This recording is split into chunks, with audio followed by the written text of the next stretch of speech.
बे आज आपल्याला तनीस भरायचा आहे. आजच्या आज आपला तनीस भरून झाला पाहिजे. भाऊ मोठा तर नाही मला एकाला सांगलास तू. अबे सांगू ना का त्याला कुठं गेला तो. माहित नाही मग. चल आलेले आज काढतो. लेकिन ये साला कर क्या रहा है यहाँ पे?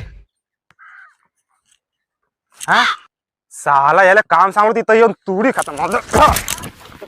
अबे साला आता हा कुठं गेला. मले का माहित का? चल बरं पाहून चल त्याला सुडीच्या. हे ती भाऊ सांगलाय तनीच भरायला दिमाग करा. मेरा भाऊला काम नाही राहत काय नाही राहत. मला सांगत राहते काम. साला कुठं गेला. खतम. साला कामाच्या वेळी इथे मोबाईलवर बोलता मग मारल्या तर मारल्या म्हणता. भाऊ मारला आज आम्हाला साला एकच भांडीवर ना धरूनच नाही. मग आता जाऊ दे. कसा आहे करो भाऊ. हो, अजून 2 रोजगार लावू. हो हा? हो